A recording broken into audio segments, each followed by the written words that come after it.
You need to travel earlier the better tomorrow because the roads are going to get worse throughout the day. Well, I tell you what, I went to Hy-Vee and Jewel Osco this afternoon, and you couldn't find a parking spot anywhere. Everyone's just going out. You know, you want to Oh my hunker gosh. down. You don't want to have to go out in the extreme cold too.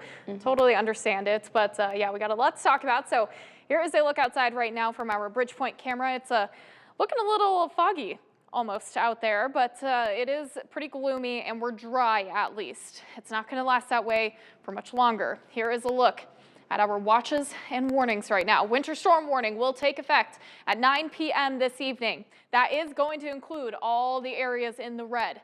In the red, however, that's where we're going to see that transition to a blizzard warning come 5 p.m. tomorrow evening, and these will last until noon on Saturday. So we're expecting widespread snow, 4 to 8 inches, maybe a little bit higher, especially in northern Illinois.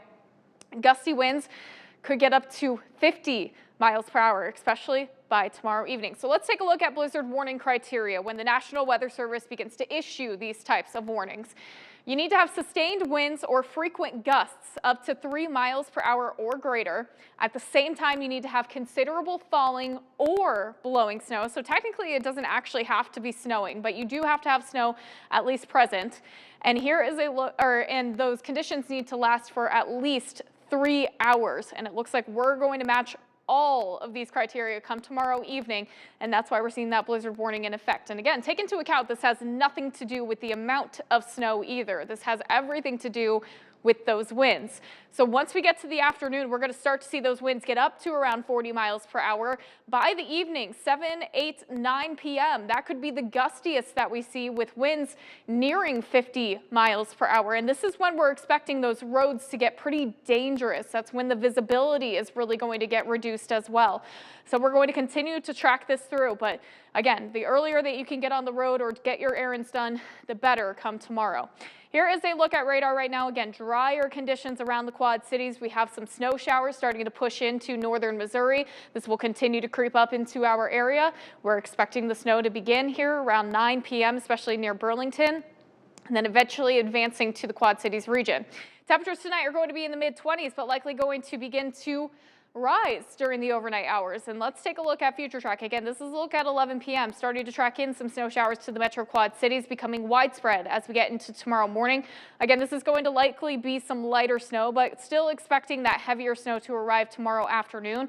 Really going to have to watch this transition right here where you can see wintry mixed, even some rain showers out towards the Princeton area. All of us will be underneath that snow by tomorrow evening when we see those winds really kick up too. That's why we see those blizzard warnings in place. And then by the time we get to Saturday morning, should start to see drier conditions. However, temps really going to fall down to the teens for tomorrow or for Saturday afternoon. Here is a closer look at that transitional period. So tomorrow morning, Quad Cities gets to around 32 degrees. That means heavy and wet snow is going to be falling. Down to our south, Galesburg to Princeton, you can see some rain and wintry mix going on, and that's where we could see the lesser amounts. If those temperatures continue to hold quite warm, we are going to continue to kind of tick down some of those amounts for those hometowns. So that's going to be the area of uncertainty.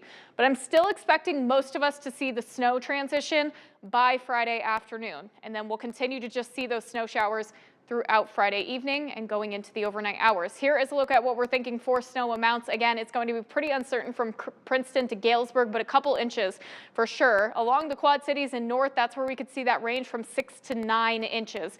Heavier amounts going to be seen in northern Illinois.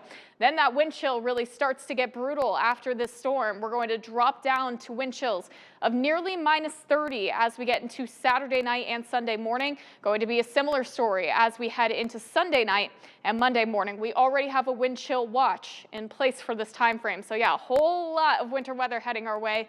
Again, we'll talk about how long that cold sticks around coming up in 30 seconds. K9 Resorts, a resort for dogs? Mom, this place is luxurious. Welcome to K9 Resorts, where we provide your dog with a 5-star experience. Love and fun included. This is Prince. Wow, this sure beats another walk around the block. This place is awesome. Time to settle in for the night. This room is spotless. Hey, they have dog TV. Are you ready to go? Oh, so soon? Let's go. Dad, I love K9 Resorts. Can we come here every day? K9 Resorts.